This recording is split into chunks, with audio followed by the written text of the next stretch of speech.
What are we doing?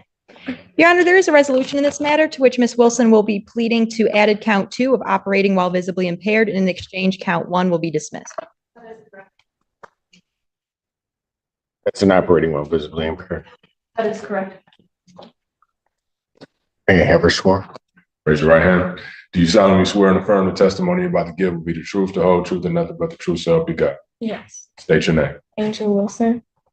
Ma'am, it is this court's understanding you're going to plead guilty to the charge of operating while visibly impaired.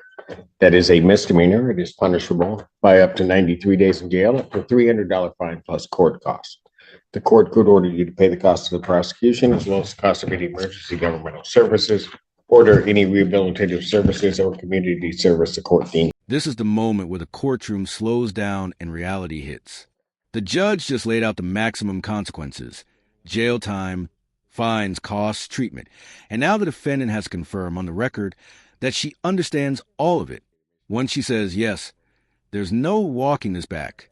This is a textbook plea colloquy designed to shut down any future claims of confusion or coercion. Simple question, massive legal weight. Necessary. You understand that? Yes. Okay. Understanding all of that, do you still wish to plead guilty? Yes. And to that charge, how do you plead? Guilty. State of Michigan, were you operating a motor vehicle? Yes. Prior to operating that motor vehicle, had you consumed intoxicating liquor? Yes. What did you have and how much? I don't. You don't remember? How much alcohol? Okay, how much? No. What did you have? Tequila. Tequila? Were you stopped by the police or was there an accident? An accident. What happened? The car rolled over. Pardon? The You car. need to speak up, young lady. The car rolled over on the freeway. All right. That didn't spontaneously happen. What did you do? I lost control of the vehicle. And you rolled it. Yes. Did the police and paramedics arrive? Yes. Were you taken to the hospital? Yes. Were you given a blood test? Yes. What were the results? That I don't. Was it 0.84? The defense would stipulate to 0.84, Your Honor. Do you have any reason to dispute those blood test results? Oh, yes. I do agree. Taking everything into consideration on that date and at that time, do you believe that your ability to operate that motor vehicle was visibly? That single answer just sealed the deal. By admitting her driving was visibly impaired, she supplied the exact legal element the prosecution needs: impairment tied directly to alcohol consumption. No field sobriety debate, no expert testimony required. In plea cases like this, the defendant's own words become the strongest evidence in the room. Impaired due to your consumption of alcohol. Yes. Counsel, have I complied with the court rule? Would it be proper to accept this defendant's plea? Defense is satisfied, Your Honor. Court will accept the defendant's plea to count 2. Count 1 is dismissed. Defendant is referred to Von Schwartz for an alcohol screening and assessment and the victim's impact panel.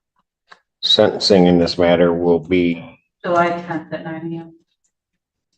July 10th, 2024, 9 a.m. I have another bond violation. Yes, Your Honor, and I have discussed that with Ms. Wilson. She does, and I have then reached out to Community Corrections and then got the actual scram report from that company. I did discuss it in detail with Ms. Wilson. She does dispute both drinking and a tamper. She did provide me proof that she was at work as CNA during that time. Further, both in the bond violation report I received from Scram, as well as my client confirmed, she received a new Scram tether on May 28th due to it was either a software update or some sort of malfunction. She had 0 violations for the entire month of May. She got a new tether on May 28th. And then on May 31st, there was an alleged tamper that started at, I believe it was 7:10 a.m. in the morning and stopped at 10:29 at night. During that time, my client was at work from 6:54 a.m. to 3 p.m. She denies drinking What whatsoever. time did the accident happen? I'm sorry? The offense, what time was she at work there at that point too? So, Your Honor, it was at 4:20 a.m. was when law enforcement arrived on scene. So early morning doesn't really matter, does it, count? She was at work, Your Honor, and did provide me a screenshot that she clocked into work at 6:54 a.m. And so, go ahead, I'll let you go. We would be requesting a formal hearing as to the bond violation. If the Okay, court she'll is- get her hearing, but she's gonna be remanded pending that. I mean, I already have had a violation in this case.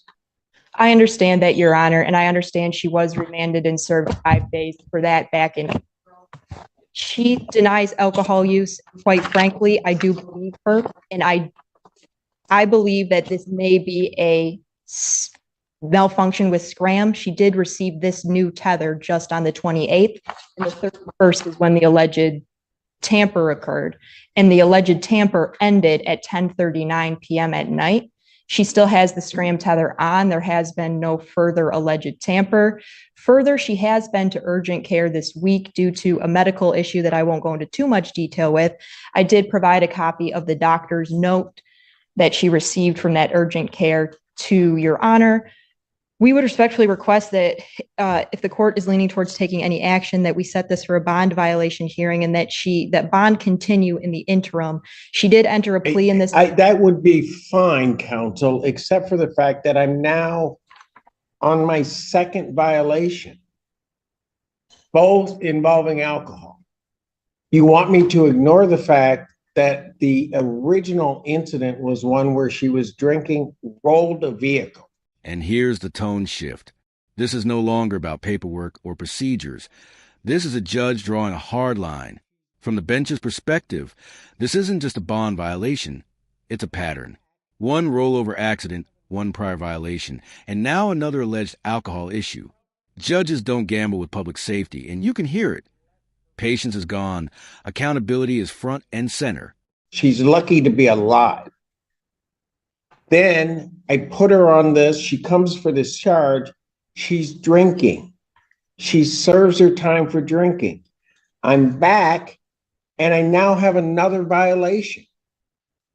Yes, Your Honor. How, in what responsible world would I let her bond just continue pending a year? She denies alcohol use, and we believe it is a tether malfunction, and you're asking for a hearing on the matter. She did enter a plea for this underlying offense and the alleged incident, and she is willing to face penalties for that.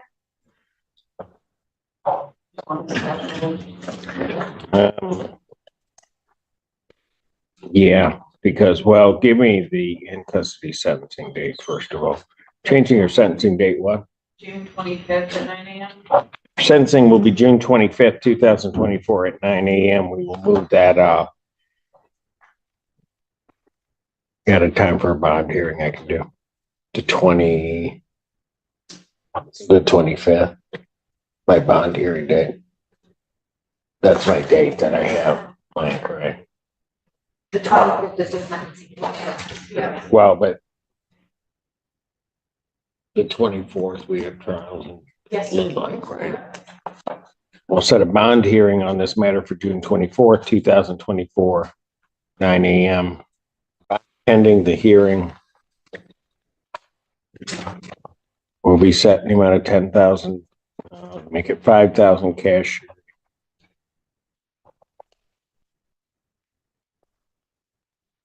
Remanded.